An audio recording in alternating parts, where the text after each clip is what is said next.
Hi, my name is Usha, and I am new to Anchor, but I'm so glad that I joined the Anchor podcast family because it is so user-friendly. I encourage you to use your voice and broadcast it to the podcasting world by using Anchor. No fancy equipment is needed, just you, your voice, and your mobile phone. That's what I do.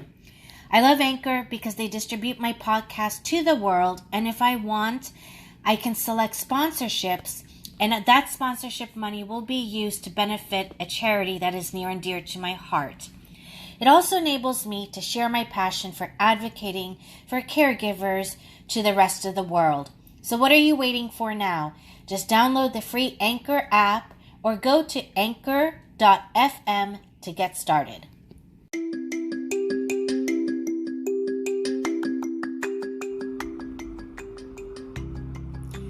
Hi, I am Usha Tewari, and thank you for listening to my podcast and for your continued support. I am finally back after an absence from my podcast because I realized I was simply exhausted trying to balance working, taking care of my mom, and balancing my extracurricular activities. I needed to take a break to recharge my batteries, and now I am back. I am looking forward to recording this podcast segment that focuses on my mental well-being as a caregiver. As many of you know, May is Mental Health Awareness Month. It is important for me to talk about mental health and encourage us to unite and raise awareness of those living with mental or behavioral health issues and to help reduce the stigma that so many people experience. I have always considered myself mentally strong, but there have been times where I'm not as strong as I thought I am. I have had my moments. Just earlier this year, I did not realize that I was taking on too much and started to develop an anxiety that became very crippling for me. I don't know how to explain it, but every time I did something or even talked, I became very anxious and my heart and mind were racing at bullet speed. I found a lot of solace just staying in bed with the covers over me and just trying to take my mind off of things and doze off into another land where I did not feel any pressure. The way I conquered that was I slept a lot on the weekends. I also took a break from my personal extracurricular activities that unfortunately included my podcast. I realized I needed to conserve my energy. I was also determined to change my workout routine. I figured since I'm kind of in a rut, I need to change something. I need to shake it up. I know I have to work 40 or more hours a week, so I can't mess with that much. I'm my mom's caregiver 24/7. There's nothing I can do about that. She is my priority. I realized that for over 2 years, I was going to spinning class, and I did not enjoy it recently. I hit a rut and I hit a brick wall. I needed to change that up. So I started to embrace more outdoor activities despite my allergies and the Florida heat. I started to walk a lot more, bike, as well as work out on my back balcony with the Pilates bar and kettlebells. Gradually, I noticed my mood became better and I started to feel happier about myself. I realized that tweak that I made in my schedule did make a world of difference, and now I'm sticking to it rather than doing the same routine over and over again. An important activity that has helped me immensely the past few months is biking. As a child, I look forward to biking after finishing my homework every day. After school, I would ride back and forth on our driveway, and I became so excited when my parents had built a circular driveway, so that way I can ride in circles nonstop. Also, during my travel adventures overseas, I would sign up for bike excursions. I felt like that was a better way for me to learn more about the city while staying fit. I biked through the beer gardens in Munich, Germany, and biked about 16 miles in Bogota with a tour guide. That was a very difficult bike ride in Bogota because there were hills and altitude issues. That ride was super challenging for me, especially with the traffic. There were motor cars, dogs, cars coming from all ends. I nearly gave up and I sat on top of the hill of the park with the tour guide, almost bursting out in tears without him knowing, but internally. I felt like giving up, but I continued and I managed. I'll never forget on one of the busy Bogota downtown roads around rush hour as I was approaching my final place where my friend was supposed to meet me. I saw her walking down the street and I felt like I was going to cry and say thank you so much for coming to see me and to save me from this biking adventure. Nevertheless, I really appreciated looking back because that was a perfect opportunity for me to see a lot of hidden gems in Bogota that I would not have seen had I traveled on my own. As I get older, I am hesitant to ride alone. Earlier this year, I did not have a bike, so I would rent one from an app that I discovered called Hopper. There were frustrating tech moments that made my rides inconsistent, but I was gradually trying to overcome my fear of riding alone and trying to ride before work. In my mind, I kept thinking, what if I need help? As you probably know, the Florida drivers are notorious for not being friendly to pedestrians. What happens if I get hit by a car no one knows? What happens if I have a flat and there's no one close by? How will someone find me? Or how long will it take before someone passes me? After careful research and planning, I discovered beautiful bike trails not too far from where I live. Just a few weekends ago, I rode my longest ride at 19.55 miles. I was upset that I did not hit the 20-mile point, but I kept telling myself next time.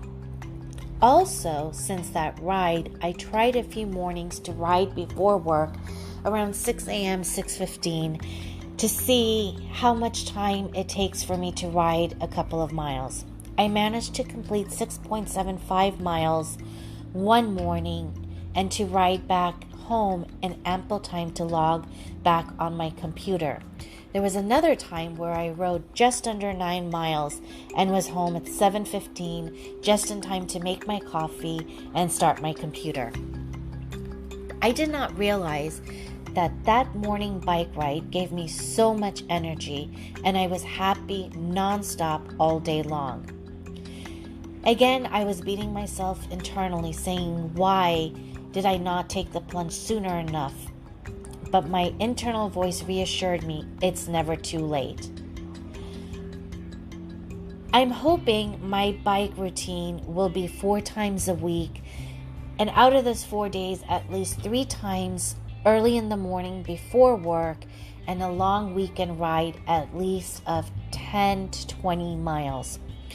Gradually, I want to increase my mileage as well as my mental and physical strength.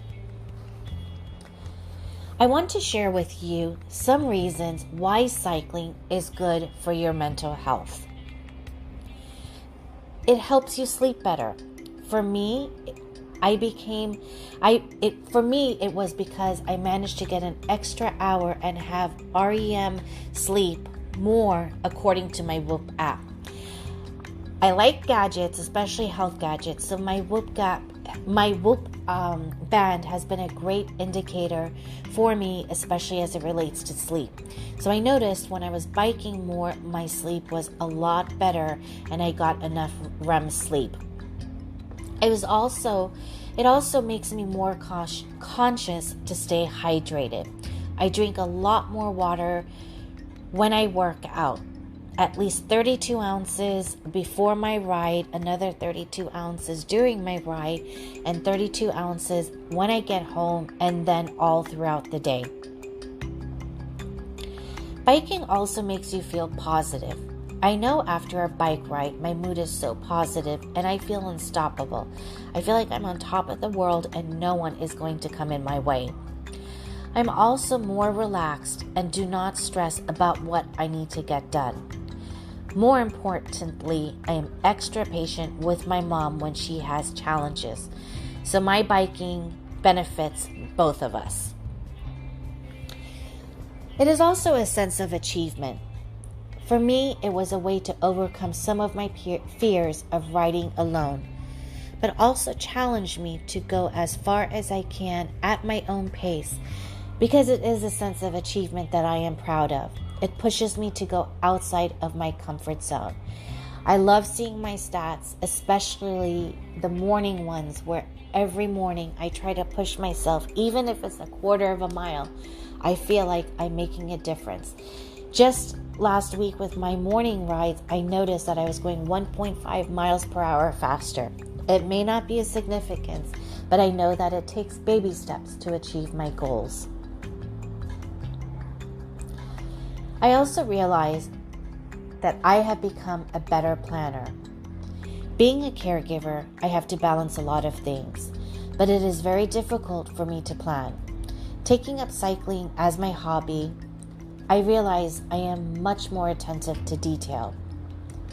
The night before, I make sure my water bottles are filled up with lemon lime water and chilled nicely. I also make sure my biking gear is out, so I just have to get up and get ready rather than scrambling for things in the morning and making excuses not to ride.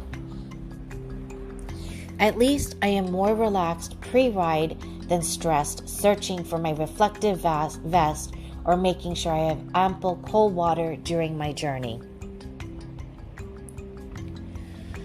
I also want to make note that, interesting enough, for the past 7 years, there has been a clinical trial focusing on cycling for treating Alzheimer's disease. It will investigate the effects of a 6-month cycling exercise program on cognition and hippocampal volume in older adults with Alzheimer's. It'll be interesting to see, once the research is released, if interventions such as biking can slow cognitive decline.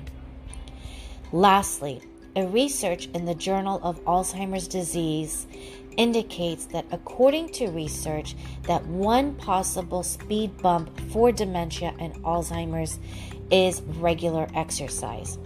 If exercise can keep the amyloid, which is the abnormal protein that is produced in your bone marrow and can be deposited in any tissue or organ, which in this case is the brain, if that is kept in check, then that could mean dementia could progress at a much slower rate.